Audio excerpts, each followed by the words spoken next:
श्री बगलामुखी ज्योतिष YouTube channel में मैं संयोग आनंद आपका फिर से स्वागत करता हूं। आज हम बात करेंगे मांगलिक दोष या मांगलिक योग के बारे में। जन्म पत्रिका में जब भी मंगल पहले घर में, चौथे घर में, सातवें घर में, आठवें घर में और 10वें घर में होता है तो इसे मांगलिक योग कहते हैं। मांगलिक योग या मांगलिक दोष भी कई लोग इसे कह देते हैं। जब भी किसी का विवाह होने वाला होता है तो माता पिता को ये चिंता हो जाती है कि यदि उनका बच्चा लड़का या लड़की मांगलिक है तो उसके लिए उन्हें मांगलिक पार्टनर ही ढूंढना पड़ता है। जीवन साथी मांगलिक ही होना चाहिए। इसलिए उनको बहुत प्रयास करना पड़ता है, बहुत कठिनाइयों का सामना करना पड़ता है मांगलिक लड़का या लड़की ढूंढने के लिए, क्योंकि ऐसा माना जाता है कि मांगलिक व्यक्ति के लिए मांगलिक ही जीवन साथी होना चाहिए। अन्यथा जो दोनों का वैवाहिक जीवन है, जो गृहस्थ जीवन है, उसमें कई प्रकार की बाधाएं, कई प्रकार की परेशानियां और संकट इत्यादि आने के योग बनते हैं। ऐसा ज्योतिष शास्त्र में कई जगह प्रमाण मिलते हैं। इसलिए मांगलिक का विवाह मांगलिक से ही किया जाता है। कभी कभी ऐसा देखने में आता है कि यदि किसी का विवाह बिना मांगलिक, जो मांगलिक नहीं है, नॉन मांगलिक किसी व्यक्ति से हो जाता है, चाहे वो लड़का है चाहे लड़की है, तो इस अवस्था में कई बार ऐसा देखने में आता है समाज में। आपने भी अपने आसपास ऐसे उदाहरण लोगों से सुने होंगे कि या तो उन लोगों का गृहस्थ जीवन में तनाव बहुत अधिक रहता है, लड़ाई झगड़ा और व्यर्थ की जो समस्याएं हैं ये बहुत अधिक रहती हैं। और कई बार ऐसा भी देखा जाता है कि जो नॉन मांगलिक जो लोग हैं और उनका मांगलिक से विवाह हो जाता है तो उनका जो गृहस्थ जीवन है वो डिस्टर्ब हो जाता है। वो उनके जीवन में एक ऐसा समय आता है कि जहाँ पर उनके बीच में मन मुटाव इतना अधिक बढ़ जाता है, मतभेद इतना बढ़ जाता है कि उन्हें अलग अलग रहना पड़ता है। कई लोग तो इसे ऐसा मानते हैं कि संबंध विच्छेद तक हो जाता है, और कई लोगों का ऐसा भी मानना है कि किसी एक की मृत्यु हो जाती है। ऐसा लोगों के अलग अलग प्रकार के जो मत हैं वो सामने आते हैं। कहने का तात्पर्य ये है कि मांगलिक दोष या मांगलिक योग एक ऐसा योग है जिसका ज्ञान सबको होना चाहिए, और इसका निवारण क्या हो सकता है इसके विषय में भी जानकारी होनी चाहिए।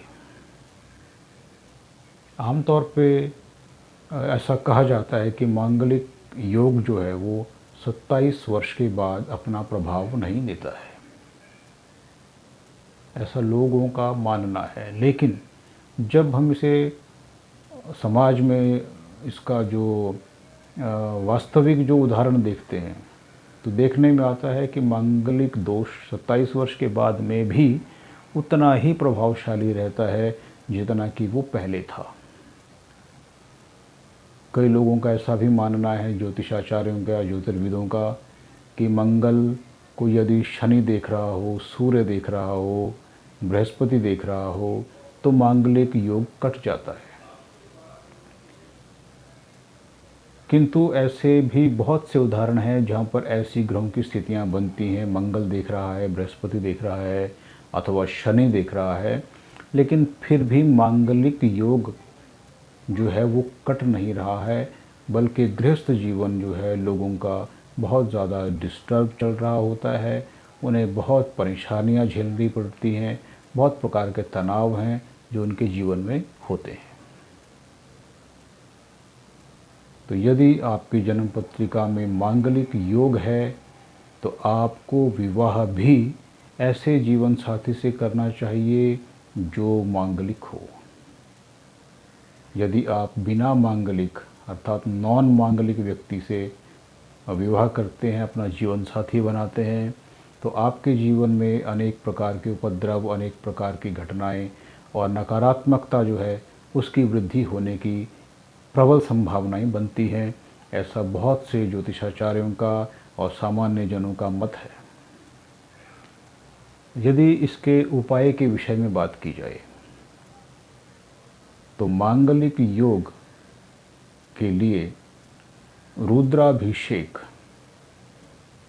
सबसे प्रभावशाली उपायों में से एक है।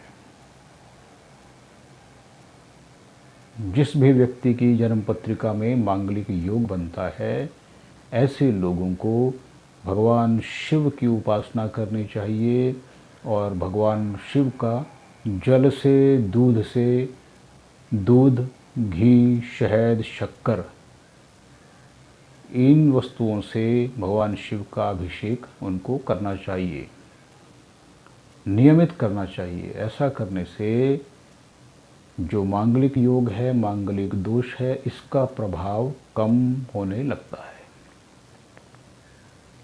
इसका एक अन्य जो बड़ा विशेष उपाय है वो ये है कि भगवान शिव की उपासना के साथ साथ आप हनुमान जी की उपासना इसमें कर सकते हैं। हनुमान जी के मंदिर में जाकर हनुमान जी को आप चोला चढ़ा सकते हैं, जैसे सिंदूर, चमेली का तेल और बहुत सारी इसमें सामग्री होती है। वो आप हनुमान जी को किसी भी शुक्ल पक्ष के पहले मंगलवार को चोला चढ़ा सकते हैं और उनके सामने बैठ कर के आप प्रार्थना कर सकते हैं और मंगल से संबंधित वस्तुओं का आप दान कर सकते हैं। चलते जल में आप जो मसूर की दाल होती है, लाल जो दाल होती है, उस दाल को आप चलते जल में प्रवाहित कर सकते हैं। और इस प्रकार के और भी कई उपाय हैं, उसके लिए आप हमसे संपर्क कर सकते हैं। हमारा फ़ोन नंबर, हमारा जो व्हाट्सएप नंबर है वो दिया गया है, उस पर आप हमसे संपर्क कर सकते हैं। साथ में जन्म पत्रिका देखने के लिए यदि आप जानना चाहते हैं कि आप मांगलिक हैं या नहीं हैं और उसका क्या आपके लिए उपाय हो सकता है, इसके लिए भी आप हमसे बात कर सकते हैं। साथ में हम कुछ ऐसे विशेष यंत्र बनाते हैं, विशेष जो मुहूर्त होते हैं, होली, दीपावली, ग्रहण और पूर्णिमा इत्यादि, जब कोई स्वयं सिद्ध ऐसे मुहूर्त होते हैं तो उन पर हम कुछ विशेष यंत्र तैयार करते हैं। पूरे विधि से उनकी हम प्राण प्रतिष्ठा, पूजा इत्यादि करते हैं। और जिन व्यक्तियों को मांगलिक योग जो है उसकी शांति के लिए हम उन यंत्रों का प्रयोग करते हैं। उस यंत्र को आप अपने गले में धारण कर सकते हैं और आपको एक मंत्र दिया जाता है। उस मंत्र का आप नियमित जप करते हैं तो आप देखते हैं कि धीरे धीरे जो है मांगलिक योग का प्रभाव आप पर कम होने लगता है। तो इस प्रकार के जो उपाय हैं उन्हें आप करिए और प्रयास हमेशा आप यही करें कि मांगलिक का विवाह मांगलिक से ही हो। बिना मांगलिक से यदि आपका विवाह होता है तो जीवन में अनेक प्रकार की बाधाएं, अनेक प्रकार के विघ्न ऐसा गृहस्थ जीवन में आते हैं। तो इन्हीं विचारों के साथ अपनी वाणी को मैं विराम देता हूँ। किसी अन्य विषय को लेकर उपस्थित होऊंगा, तब तक के लिए धन्यवाद। नमस्कार।